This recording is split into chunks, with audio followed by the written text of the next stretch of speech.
Hello, listeners, and welcome to KAU Radio, The Pack. If you're hearing me, it means we are on the air for the first time. Today is a big day, and it's my pleasure to bring you the debut of the Anchorage Ice Wolves football team. Welcome to our little corner of the world. You're probably like, I've never heard of this school before, and I understand that, but luckily, I'm here to give you a brief history of our school up until this point. Anchorage University was founded in 1975 as a public college dedicated to providing higher education opportunities to people of Alaska and beyond. We've made a reputation for ourselves as an academic school focusing on environmental science, marine biology, Arctic studies, and renewable energy. We are able to leverage our location to give lots of hands-on learning experiences to everyone who comes here. Look at me, for instance. But I know what most of you are here for. You want to know about our Ice Wolves football team that I'm hearing will be making their Division I debut this football season. Well, in the early 1980s, we got a big jump in enrollment, which also caused a huge spike in interest in sports. At the time, the school didn't have any, but word is the student body president had a passionate meeting with the university administrators. After seeing the potential for increasing school spirit and community engagement, they decided to get to work on adding some sports to the list of activities offered, with intramural versions of dog mushing, hockey, and basketball coming first. Ice Wolves football followed shortly after, being born in 1982. The nickname represents both the fierce nature and the resilience of the people here in Alaska. Things were rough to start out. We're not exactly known for our weather, especially during football season. Combine that with the limited funding starting out, and the lower tiers of competition we played at saw us struggle early starting out. By the 1990s, things started to look up, and the Ice Wolves started to gain some recognition. Fast forward some years, and that gets us where we are today. Our first head coach, Brent McFadden, when the team was founded, is now our athletic director, so taking over in his place is Rodney McAllister. McAllister is a former offensive lineman, a center to be exact, who played in the CFL. He grew up here in Anchorage and ended up going to college in Wisconsin, playing for the Badgers. He describes himself as a motivator, someone who wants to get the best out of his players and get them to play to their fullest potential. Hopefully, he can continue to build the program up as we enter the extremely competitive D1 football scene. Let's turn our attention now to this 2024 Anchorage Ice Wolves squad, and I'll fill you in on a lot of the starters you'll see this season. Starting first with the quarterback, he's my roommate, a longtime friend, and one of the team captains, senior Cole Hunter. Hunter may not be the fastest, but he has the ability to escape from danger if need be, with above average speed. His arm isn't the strongest, so hopefully Coach McAllister doesn't call for any deep passes, but he does excel at throwing the short, quick passes. As a fun fact, Hunter led our high school team to 2 straight state championships. At running back, the leading man is Aiden King. King has great hands out of the backfield, so expect him to be used in the passing game a lot. He doesn't have the breakaway speed of Jamal Rivers, who will also get some playing time since him and King are both juniors, but he's very smart and he's going to be getting his degree in marine biology. Most teams these days don't use fullbacks, but with our multiple style offense that Coach McAllister is going to be running, we should see a good chunk of the junior Remy Crosby. Crosby is a good blocker in the running game and can be called on in the passing game if need be. For a fullback, he's got some decent speed, so let's see some fullback dives this season, Coach. I want to see my boy Remy get a few touchdowns. On to most people's second favorite offensive position, wide receiver, and we're led at that position by senior Sergio Vasquez. Vasquez has great hands and will come down with a lot of catches when you need him to. He'll even go up and make some crazy snags if given the chance to. He set an unofficial team record for most one-handed catches in a row in practice. That number, you ask? 8. Our second receiver is junior Trevon Shakur. Shakur has the ability to get off the line quick and release into his routes, which is going to be needed, I feel like, this season. His hands aren't as good as Vasquez's, but they have comparable speed. The two have a great relationship, and Vasquez acts as his mentor.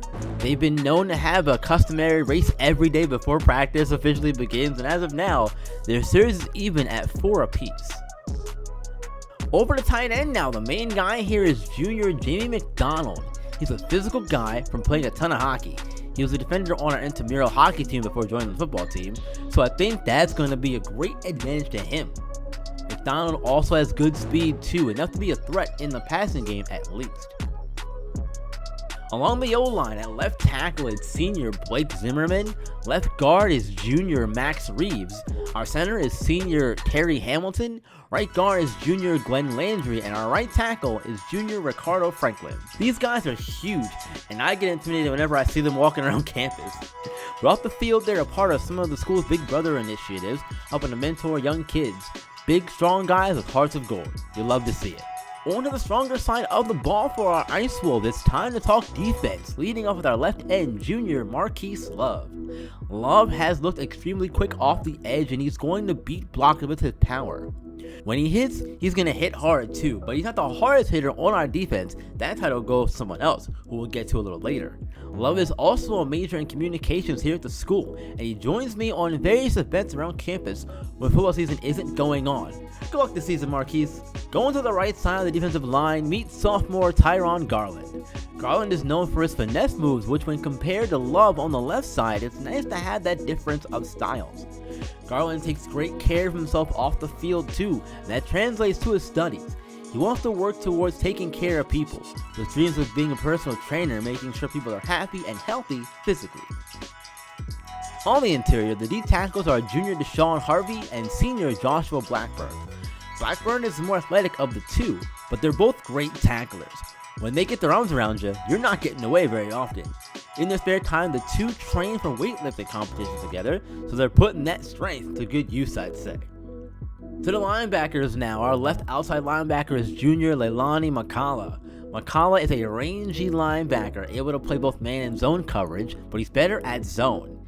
A team can always use a good coverage guy, and he's sure to be that for us this season. He, along with our defensive team captain, who we'll get to next, have coaching aspirations, so who knows?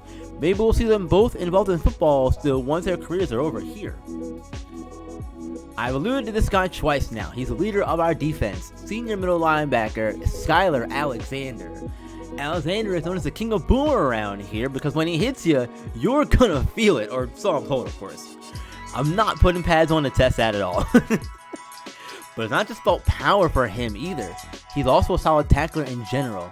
He should keep the defensive spirits high too, since he's known for giving fiery pep talks before and after practices. Rounding out the linebacker starters is right outside linebacker senior Octavius Mercer. In addition to being pretty quick, he adds to that by being able to recognize plays fairly quickly too. That ability to diagnose plays serves him well off the field too, since he's a math major. Numbers are a specialty, and they're not mine, but I wouldn't lie about this. Getting to the secondary now, our main cornerbacks this season are junior Julian Diaz, our two junior corners, Noah Sparks and JC Pace, and one of our freshmen, DeMarvin Washington. Diaz is the leader of the corners, known for his great man coverage skills and has a great speed to keep up. Sparks leans more heavily on his zone coverage ability and his quick jump when they go for corner blitzes. Pace is a good mix of the two with man and zone coverage skills in his bag to go along with being the best tackler of the three. And Washington is raw, according to the coaching staff, but that's to be expected for a freshman. But with the other three supporting him, he may end up having a decent first season here. Wrapping up the defense with our safeties, free safety is junior Alonzo Dixon. He's also great at reading and reacting to plays in front of him as they develop, and he won't be caught out of position very often. One of those right place, right time kind of guys at safety. You need to have those for sure. His strong safety partner in crime is senior Theo Valentine. He's a mirror image of Dixon in terms of the two previous facts I mentioned. If you add on some man and zone coverage skills and the willingness to lay the hammer down on opposing ball carriers, you have a great hybrid safety here. We can't end the team preview without talking about special teams. Senior Maximus Devine is our kicker. And in addition to having one of my favorite names on the team, he's got an incredible leg. It would hit kicks from way out if given the chance. He's not Justin Tucker, but his kick power is phenomenal. It's going to be a real test though, seeing him try to kick up here at the D1 level, especially in places like the Big House for example. And our punter round things out, junior Braden Holcomb. Him and Devine come from the soccer world and played on the intramural soccer team prior to joining the football team. Holcomb is going to be key to flipping fields and giving our defense a chance to make something happen. And from what I've seen of him in practice, he's going to be just fine at making sure that happens. Taking a look at our schedule for the first season of D1 Ice Wolves football, and boy, I can't wait. There's some notable games here I have my eye on in particular. The home opener against one of the other new members to D1, Kennesaw State. The Week 4 game on the road in Colorado, we get to see Travis Hunter and Shedeur Sanders in that one. And I mentioned kicking in the big house earlier as a joke, but apparently someone must have some scrying power or something, because in Week 12, we'll go into Michigan to play the Wolverines. I'm not really sure what to expect from our first season, but I'll be here all the way through here on KAU Radio to bring you all things Ice Wolves, from the games to any recruiting scoops. You want it, I'm your man. Alright, I want to break character here to wrap things up with a little bit of background and house rule information for the Dynasty. As you all know, when you add a team builder school, you have to replace one. I replaced Rice because with the lore I came up with for the school, we had to have good academics, and Rice was a 1-star school with the highest possible grade. This also means that our best pipelines and rivals are all Texas-based. I really miss when you could just create schools in the game and give them the rivals and school grades that you want to. I need y'all to find a way to work that back in, because this I don't like how this whole thing works now. Anyway, our rival is Houston, but I'm probably not going to respect that in terms of our universe here. I mentioned that our best pipelines being Texas, and I'm hoping that doesn't make things too easy in recruiting. But I do have a few minor house rules I'm implementing for the series. The only rules I really have around recruiting is really just that I can only recruit inside my pipelines until a later time at my discretion, when I decide, hey, we can expand more. And I can only recruit players 1-star above my team prestige. So since we're a 1-star school, I can only recruit 2-star players, including any transfers for now, again, until we grow and get to a 2-star, so on and so forth. I think that that's pretty fair, and it'll keep us from growing in power too quickly, because I'm not expecting to win a lot of games, at least right away. I also have plans to do some recruiting specials episodes where I cover the players we're going after. If you've seen Mr. Hurricane's Kalispell Warhawks series way back on NCAA 14, that's my inspiration for those. But I'm unsure of how to approach that, since the players will be from Texas and my school is located in Alaska. I'm leaning towards just kind of retconning their location and saying they're in Alaska. But since we can't change hometowns and things like that on generated recruits yet, y'all let me know what you think about that, and I'll go from there, and we'll discuss it. But let me know what you think about that as well. But that's all I got for y'all today. Thank you all for watching. I appreciate you so much. Who's a player you're excited to see more of? And if you're excited for some Ice Wolves football, let me get some awwoos in the comments below. And also let me know you made it this far. Hit the like button, subscribe if you're new, and as always, B-Team, you know what to do. Keep on shining and keep on grinding. I will see you all in the next one.